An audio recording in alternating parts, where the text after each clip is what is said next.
This is day 88, and in this video, I'm going to go over the difference between good games and wins and how to convert those good games into wins. So like at the end of the game, like, look, bro, it's almost the last zone and there's still 10 teams left. If we die right now, we're not getting that much points.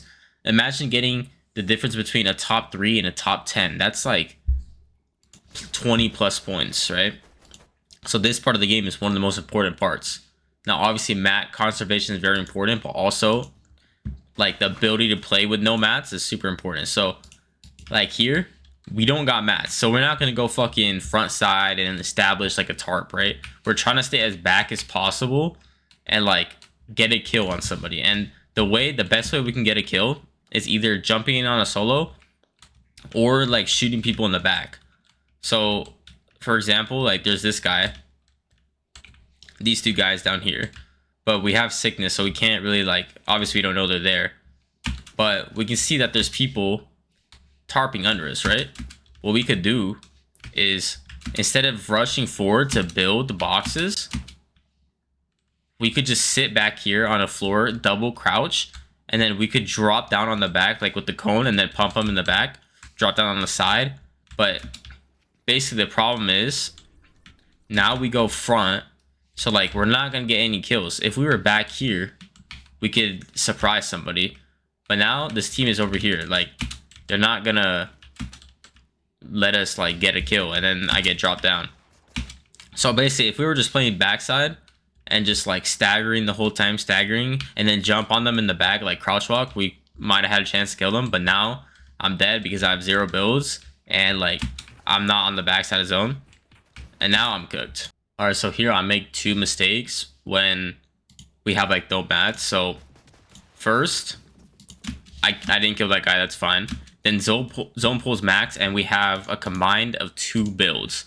So what I should just do here is just sit behind this build, wait for somebody to go front, and then just pump them in the back and then jump in on them. But what I do instead is I tell my teammate to look up at the solo, which is not the worst play in the world, but I edit without him even looking at him. Like, look, when the time I edit, my teammate is literally looking the opposite direction, which is not his fault. It's that I didn't calm, like, yo, look at the solo back here. I'm about to edit. Like, look, I didn't do that. So then he gets maxed. But think about if we were just staggering right here. We could have killed this guy because he doesn't know. And he didn't even build for a minute.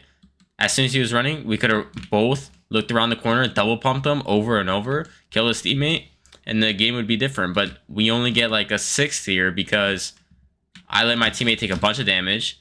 Now this team in front of us knows that we're here, and then he dies. So yeah, first of all, we shouldn't even went for this, but if we were going to go for this, I should have let my teammate know that I was going to edit before I edited the floor so that he wouldn't die.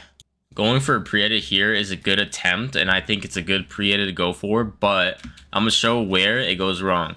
So here I call for the pre, he starts smacking, and then his teammate is holding for him, like popping a big. So although we get the pre on, he somehow flips the cone.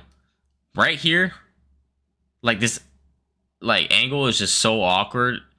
It's just time to leave it, I can't lie. Like, unless you're, I don't even know, super desperate, then maybe you can go for it. But basically what happens is we have no HP advantage.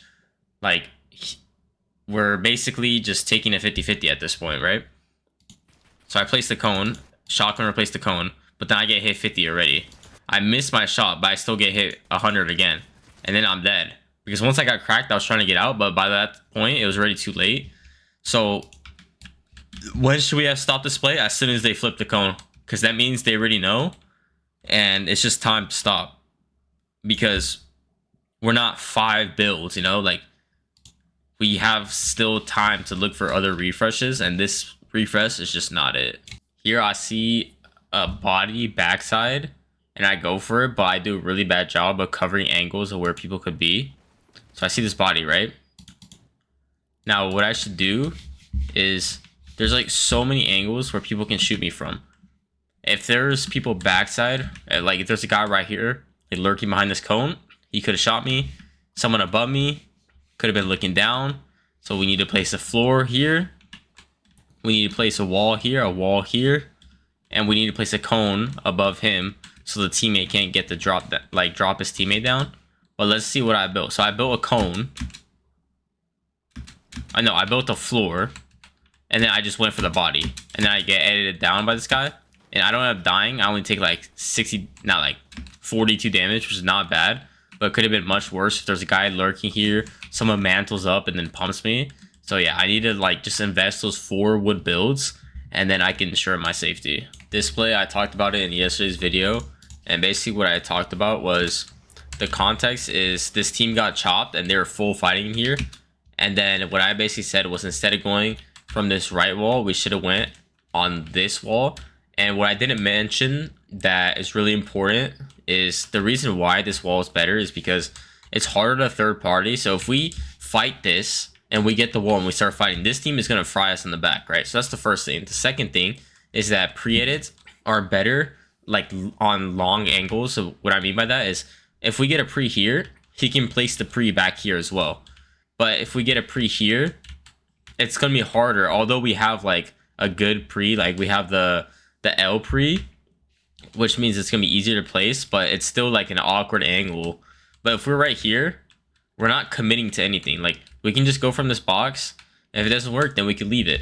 The problem we make here that I didn't mention yesterday is, after this initial wall take doesn't work, we keep standing on the wall. Like, you gotta give it up. Like, the play is over once your enemy is aware, or unless you have like significant HP advantage.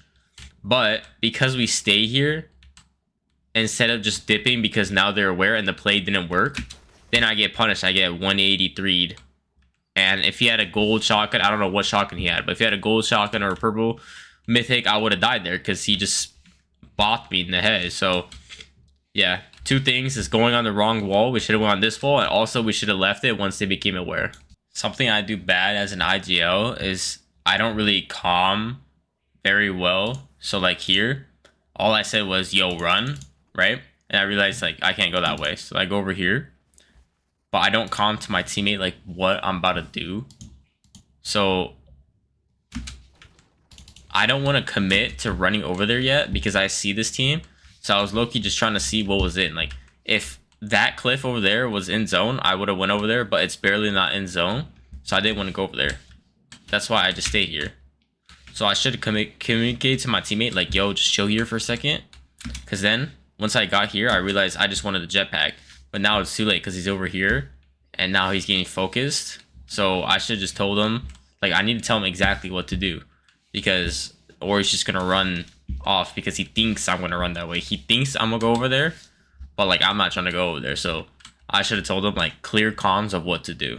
So all the clips were from the FNCS trial because I went over them with my coach.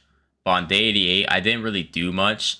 I only played like 3 Manu scrims, and that was it. Then I just got off because, I don't know, it was like a weird day. You know, I was experimenting a lot of different stuff with content, and I didn't really play the game a lot, so that's on me. But what I'm gonna start doing from now on is I'm gonna start tracking my 1v1s as well as my scrims. So I've been tracking my scrims for a couple weeks now, but I'm gonna start tracking my 1v1s. So everybody knows if like I'm actually playing 1v1s and getting better, or if I'm, you know, like did today, played 0 rounds when I should be playing like a lot of more rounds because I need to get my fighting up. But yeah, overall today was not the best day, but it's all good because some days you have bad days. So yeah, that was the 88.